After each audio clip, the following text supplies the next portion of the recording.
Today on CityCast DC, there is more conflict over DC's weird sports betting system.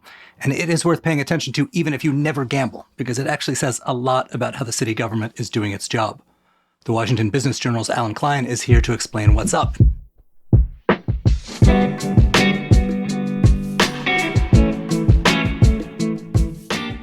Today is Thursday, July 25th. I'm Michael Schaefer, and here's what DC is talking about.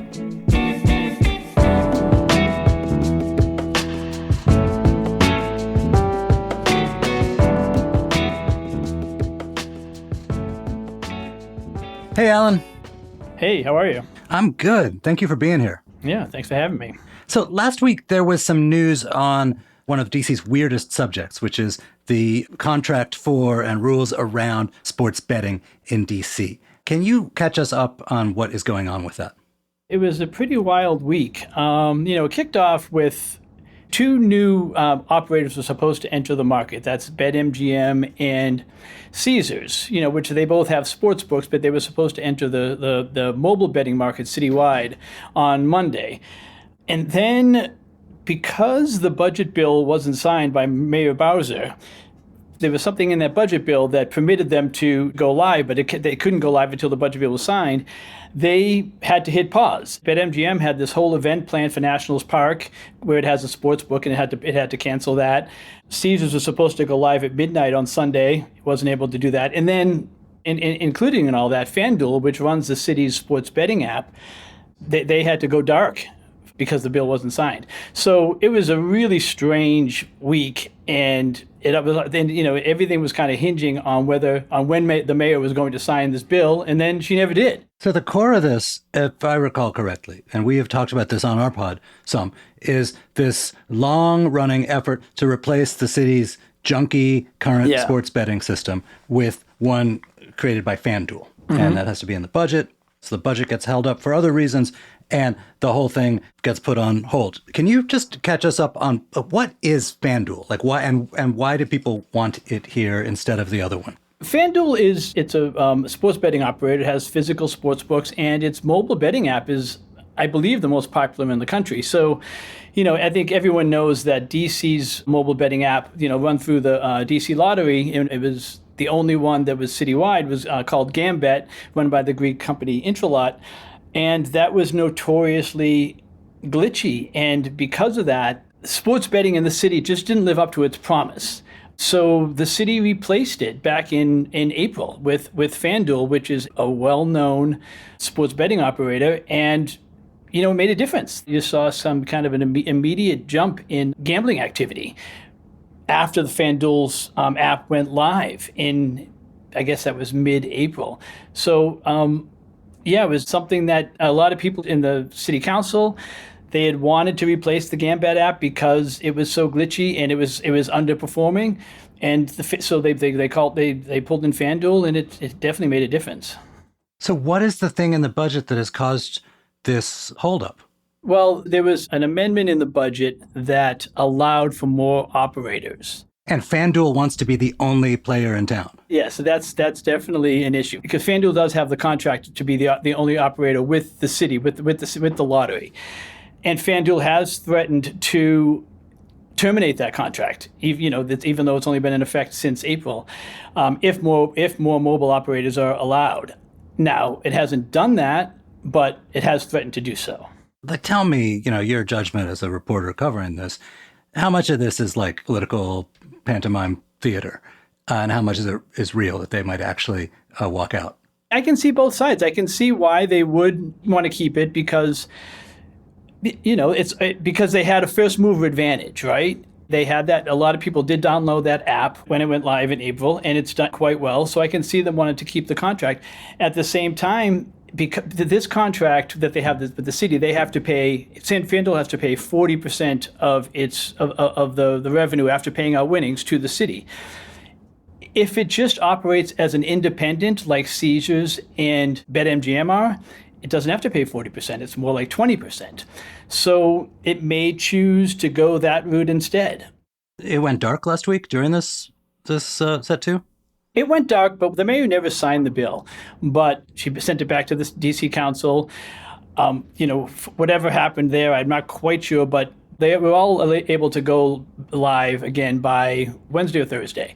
So FanDuel was dark for like a day and a half, maybe 2 days, and then it went live again. So as of now, it's operating. I guess the big question is going to be, will it continue to operate under this partnership with the city, or will it choose to operate under this new mechanism that allows for mobile operators to go to offer their apps citywide and not in partnership with the Office of Lottery and Gaming?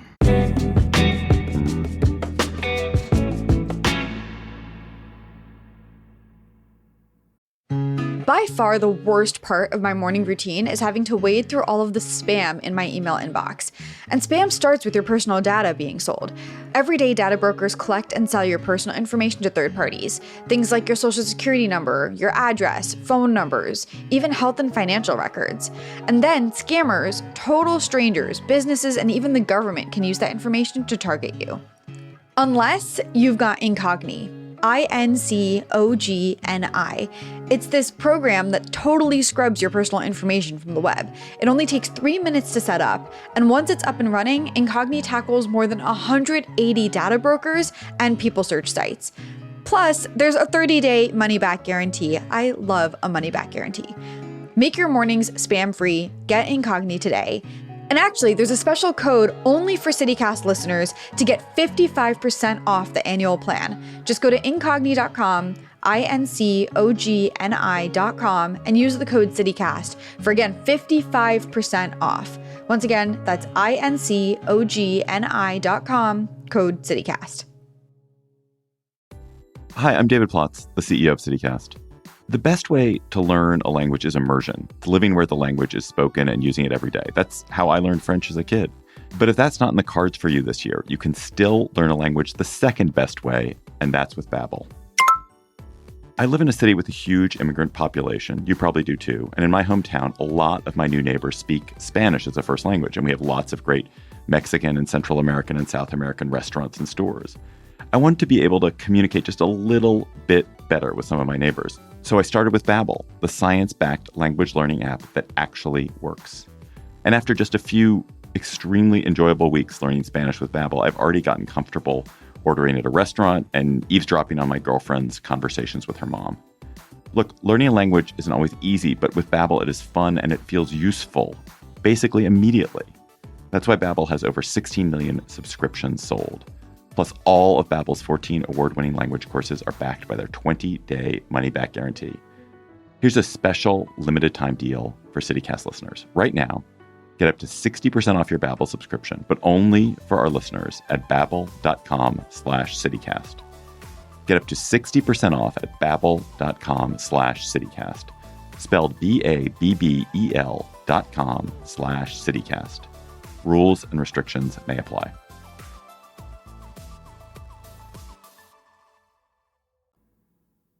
You know, gambling has become so ubiquitous that I think a lot of people don't remember, and it was quite recent, when it was something that was completely controlled by the government of the states, or in this case of the district. But can you explain, why does the city get to have a monopoly in the first place? And why does a city council bill affect which businesses are going to operate? That was always controversial. Why it was being run through the lottery anyway, and why DC had just this one mobile operator, because that's unusual. I mean, if you look at Maryland, right, in Virginia, they have multiple operators, 12, 13, 14, and that's like that in most states. So it's very unusual that, how DC operated. But the rationale for opening it up to more operators is pretty clear. The idea is that if you have more operators, then there's going to be more people betting, more people using these different apps. And that's certainly been the case in other jurisdictions. So it's pretty well known that, going back to the Gambit app, right, that people didn't like it. It was very glitchy. And so people who lived in DC were downloading the BetMGM app or the Caesars app or DraftKings or whatever, and they were going to Maryland and Virginia to place their bets, just riding their bikes across the city line or whatever to place their bets with these apps in the other jurisdiction, because they didn't like They didn't like the Gambit app. They didn't like how it was used. They didn't like its odds. They didn't like some of the tech problems it was having. So now you have a lot of these people in DC who have these apps already loaded on their phones, right? And so they're going to become BetMGM customers in DC or Caesars customers in DC. Or if they bike to Maryland to do their betting, the state of Maryland will recoup the that's a really good point. So they no longer have to do that, right? They don't. If you have a BetMGM app, you don't have to go into Maryland and do it anymore. You can do it in DC, and so maybe Maryland's revenue is going to take a little bit of a hit. I mean, I don't think it'll be giant, but it could be a little bit. I'm not a sports betting human myself, but I feel like this is actually weirdly a thing I should care about because, as you say, there is potentially for the district a lot of money riding on this. How much is riding on it? So just for example, in FanDuel's first month in DC, after it went live, first full month, it took in like $30 million in wagers. Now, compare that to a year earlier with Gambit. It was like $5 million in the same month. So that's like 6 times. And how much of that money goes to the city's coffers? So after winnings are paid out, the city gets 40% of the revenue. So in that first month, it was like $1.3 million for the city, which was significantly more than it was getting. And that's just in 1 month. Now, that's the contract it has with FanDuel. It'll be different with the other apps that go citywide because it's not part of a contract with the lottery and gaming. They won't have to pay as much, but they still have to pay 20% of revenue after winnings are paid out. So there's potential for many millions of dollars for the city. And, again, they've already seen a big boost to the coffers from just the introduction of FanDuel. So this whole thing seems like a not very good commentary on how the city is running its affairs. In what way? I mean that they had a kind of rinky-dink monopoly company, and then their attempt to move to, I guess, a less rinky-dink monopoly company with the official contract has been, it ran into a big glitch last week at least. Yeah, I mean, I think, there was recognition. Kenny McDuffie introduced the bill back in March. It ended up being rolled into the budget bill. There was a recognition that this monopoly was a mistake, and that the city was really missing out on opportunities because there was just this one operator. So given the stuff with FanDuel, is there a possibility that the whole thing would get nixed and it'd be back to GameBet? No, I don't think that would happen. I think it's hard to predict what's going to happen because they haven't really wanted to talk to us much about this. But who's to say the city even has to have a partnership with a specific operator? Why not just let it be a private marketplace and, you have a bunch of different operators still paying, sharing revenue with the city, maybe not as much. But if you have 5 or 6 or 7 players all sharing 20% of their revenue with the city, that might be a better deal for them. And what does the city say when you put that question to them? I've been trying to ask them that question. We're not getting a lot of cooperation right now from Office and Lottery and Gaming.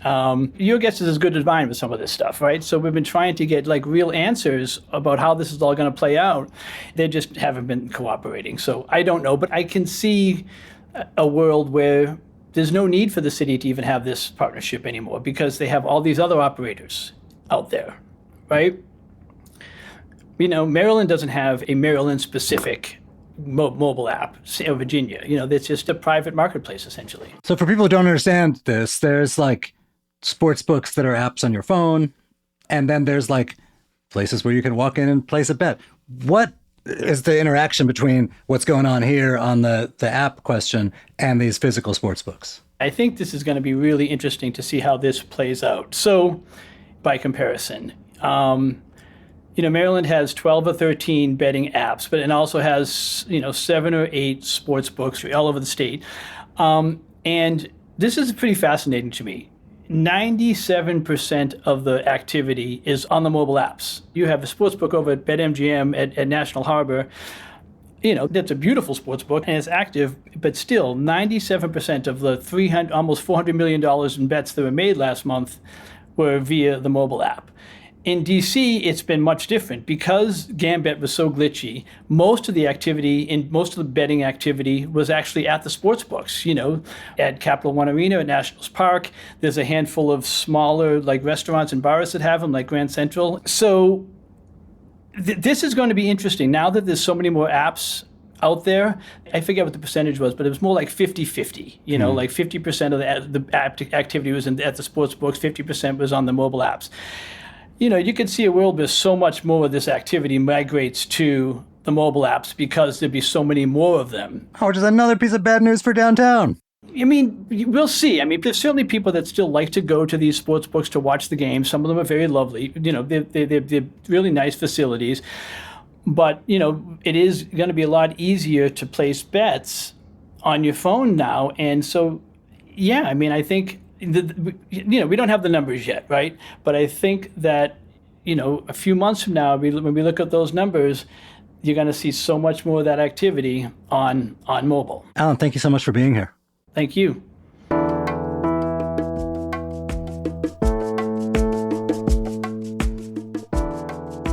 And that is all for today here on CityCast DC. If you enjoyed the show, why not tell a friend, rate the show, leave us a review, and subscribe to our morning newsletter.